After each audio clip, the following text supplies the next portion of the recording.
اللہ الرحمن الرحیم اللہم صلی علی سیدنا و مولانا محمد وعلی آلہ وصحبہ وبارک وسلم۔ السلام علیکم ورحمۃ اللہ وبرکاتہ۔ آپ دیکھ رہے ہیں اسوہ اسلامک وزڈم یوٹیوب چینل۔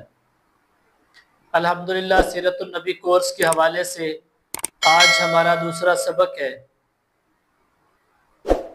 اس دن ہم نے پڑھا تھا کہ حضرت ابراہیم علیہ السلام حضرت سارہ اور حضرت ہاجرہ کو اپنے ہمراہ لے کر فلسطین واپس تشریف لائے۔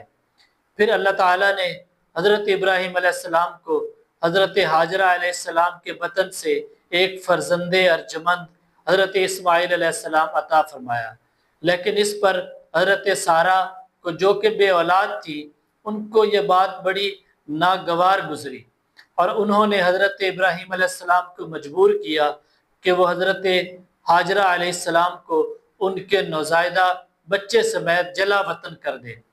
حالات نے ایسا رخ اختیار کیا کہ انہیں حضرت سارہ کی بات ماننی پڑی، اور وہ حضرت ہاجرہ اور حضرت اسماعیل علیہ السلام کو اپنے ہمراہ لے کر حجاز تشریف لے گئے، اور وہاں ایک بے آب و گیا وادی میں بیت اللہ شریف کے قریب ٹھہرا دیا۔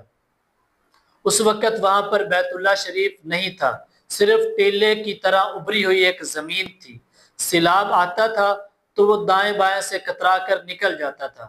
وہیں مسجد حرام کے بالائی حصے میں زمزم کے پاس ایک بہت بڑا درخت تھا۔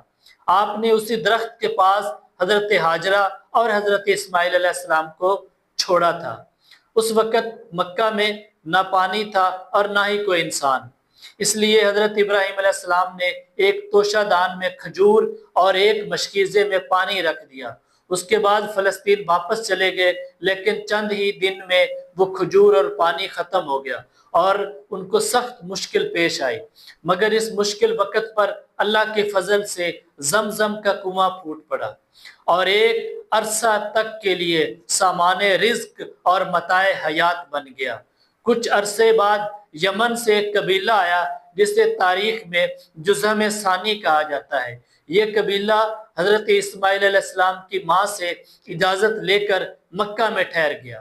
کہا جاتا ہے کہ یہ قبیلہ پہلے مکہ کے گرد و پیش کی وادیوں میں سکونت پذیر تھا۔ صحیح بخاری میں اتنی صراحت موجود ہے کہ رہائش کی غرض سے یہ لوگ مکہ میں حضرت اسماعیل علیہ السلام کی آمد کے بعد اور ان کے جوان ہونے سے پہلے وارد ہوئے تھے، لیکن اس وادی سے ان کا گزر اس سے پہلے ہوا کرتا تھا۔ حضرت ابراہیم علیہ السلام اپنے متروکات کی نگہداشت کے لیے وقتاً فوقتاً مکہ تشریف لایا کرتے تھے، لیکن یہ معلوم نہ ہو سکا کہ اس طرح ان کی آمد کتنی بار ہوئی۔ البتہ تاریخی ماخذ میں 4 بار ان کی آمد کی تفصیل محفوظ ہے۔ قرآن مجید میں بیان کیا گیا ہے کہ اللہ تعالیٰ نے حضرت اسماعیل علیہ السلام کو خواب میں دکھلایا کہ وہ اپنے صاحبزادے حضرت اسماعیل علیہ السلام کو ذبح کر رہے ہیں۔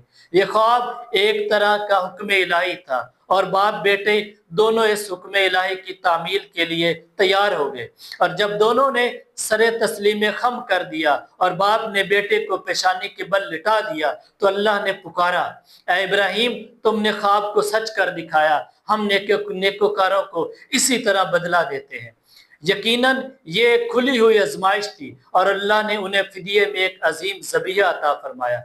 مجموعہ بائبل کی کتاب پیدائش میں مذکور ہے کہ حضرت اسماعیل علیہ السلام حضرت اسحاق علیہ السلام سے تقریباً 13 سال بڑے تھے، اور قرآن کا سیاق و سباق ہمیں بتلاتا ہے کہ یہ واقعہ حضرت اسحاق علیہ السلام کی پیدائش سے پہلے پیش آیا تھا، کیونکہ پورا واقعہ بیان کر چکنے کے بعد حضرت اسحاق علیہ السلام کی پیدائش کی بشارت کا ذکر ہے۔ اس واقعے سے ثابت ہوتا ہے کہ حضرت اسماعیل علیہ السلام کے جوان ہونے سے پہلے کم از کم حضرت ابراہیم علیہ السلام نے مکہ کا سفر ایک بار ضرور کیا تھا۔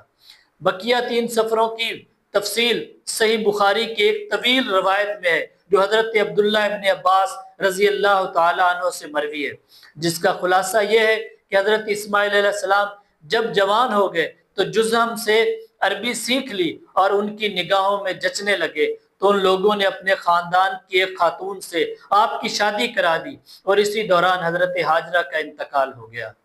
ادھر حضرت ابراہیم علیہ السلام کو خیال ہوا کہ وہ ان کو اپنا ترکہ دیکھنا چاہیے، چنانچہ وہ مکہ تشریف لے گئے، لیکن حضرت اسماعیل علیہ السلام سے ملاقات نہ ہوئی۔ بہو سے حالات دریافت کیے، اس نے تنگ دستی کی شکایت کی۔ آپ نے وصیت کی کہ اسماعیل علیہ السلام آئے تو کہنا کہ اپنے دروازے کی چوکھٹ بدل دے۔ تو اس وصیت کا مطلب حضرت اسماعیل علیہ السلام سمجھ گئے اور بیوی کو طلاق دے دی اور ایک دوسری عورت سے شادی کر لی جو جزم کے سردار مزاز بن عمر کی صاحبزادی تھی۔ اس دوسری شادی کے بعد ایک بار پھر حضرت ابراہیم علیہ السلام تشریف لے گئے، مگر اس دفعہ حضرت اسماعیل علیہ السلام سے ملاقات پھر نہ ہوئی۔ بہو سے حالات دریافت کیے تو اس نے اللہ کی حمد و ثنا بیان کی۔ آپ نے وصیت کی کہ اسماعیل علیہ السلام سے کہنا کہ اپنے دروازے کی چوکھٹ کو برقرار رکھے، اور پھر واپس فلسطین روانہ ہو گئے۔ اس کے بعد پھر تشریف لائے چوتھی بار تو حضرت اسماعیل علیہ السلام زمزم کے قریب درخت کے نیچے تیر گھڑ رہے تھے۔ دیکھتے ہی لپک پڑے اور وہی کیا جو ایسے موقع پر ایک باپ اپنے بیٹے کے ساتھ اور بیٹا باپ کے ساتھ کرتا ہے۔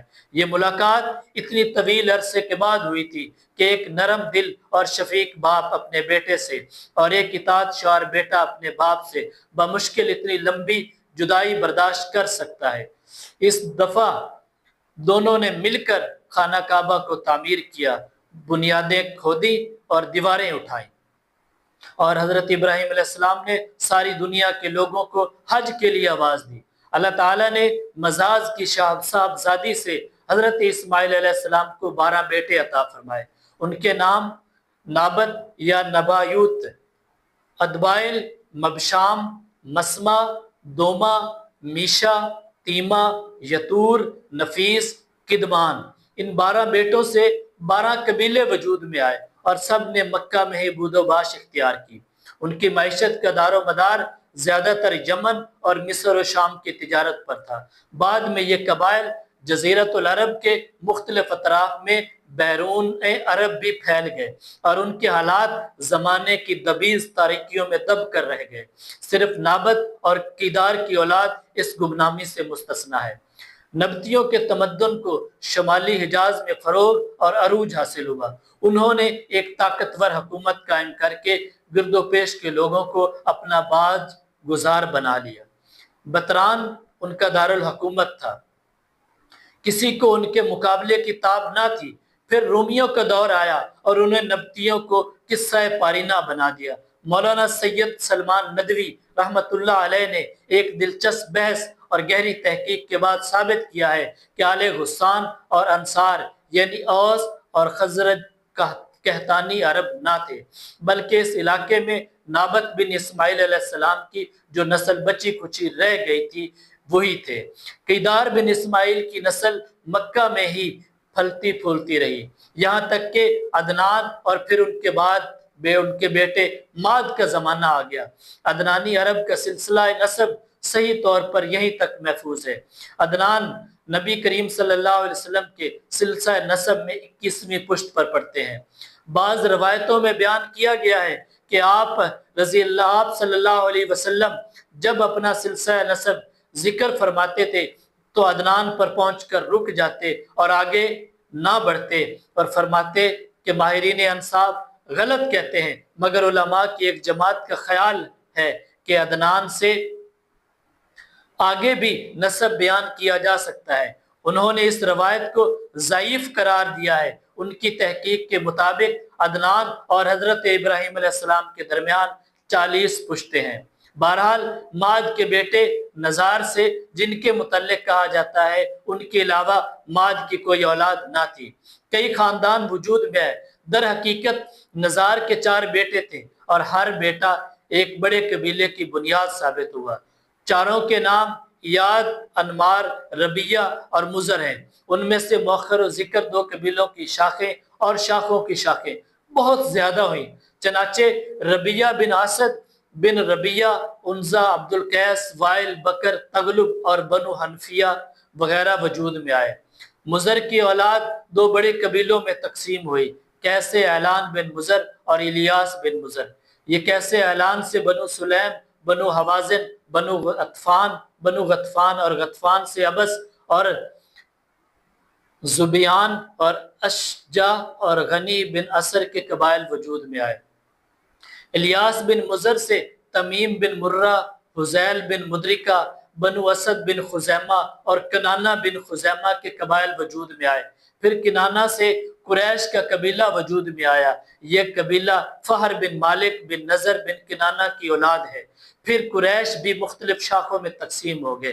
مشہور قریشی شاخوں کے نام یہ ہیں: جمح، سہم، عدی، مخزوم، تیم، زہرہ اور قصی بن کلاب اور قصی بن کلاب کے خاندان، یعنی عبد الدار، اسد بن عبد العزیٰ اور عبد المناف، یہ تینوں قصی کے بیٹے تھے۔ ان میں سے عبد المناف کے 4 بیٹے ہوئے، جن کے 4 ذیلی قبیلے وجود میں آئے، یعنی عبد الشمس، نوفل، مطلب اور ہاشم۔ انہیں ہاشم کی نسل سے اللہ تعالیٰ نے ہمارے حضور حضرت محمد مصطفیٰ احمد مجتبیٰ رحمت دو عالم، سرکار دو عالم، تاجدار مدینہ حضور صلی اللہ علیہ وسلم کا انتخاب فرمایا۔ رسول اللہ صلی اللہ علیہ وسلم کا ارشاد ہے کہ اللہ تعالیٰ نے ابراہیم کی اولاد میں سے اسماعیل علیہ السلام کا انتخاب فرمایا، پھر اسماعیل علیہ السلام کی اولاد میں سے کنانہ کو منتخب کیا اور کنانہ کی نسل سے قریش کو چنا، پھر قریش میں سے بنو ہاشم کا انتخاب کیا اور بنو ہاشم سے پھر میرا انتخاب کیا۔ حضرت عبداللہ ابن عباس رضی اللہ تعالیٰ عنہ کا بیان ہے کہ رسول اللہ صلی اللہ علیہ وسلم نے ارشاد فرمایا کہ اللہ تعالیٰ نے خلق کی تخلیق فرمائی تو مجھے سب سے اچھے گروہ میں بنایا، پھر ان کے بھی 2 گروہوں میں سے زیادہ اچھے گروہ کے اندر رکھا، پھر قبائل کو چنا، پھر مجھے سب سے اچھے قبیلے کے اندر بنایا، پھر گھرانوں کو چنا، پھر مجھے سب سے اچھے گھرانے میں بنایا، لہٰذا میں اپنی ذات کے اعتبار سے سب سے اچھا ہوں اور اپنے گھرانے کے اعتبار سے بھی سب سے بہتر ہوں۔ بہرحال عدنان کی نسل جب زیادہ بڑھ گئی تو وہ چارے اور پانی کی تلاش میں عرب کے مختلف اطراف میں بکھر گئی، چنانچہ قبیلہ عبد القیس نے، بکر بن وائل کی کئی شاخوں نے اور بنو تمیم کے خاندانوں نے بحرین کا رخ کیا اور اسی علاقے میں جا بسے۔ بنو حنفیہ بن صعب بن علی بن بکر نے یمامہ کا رخ کیا۔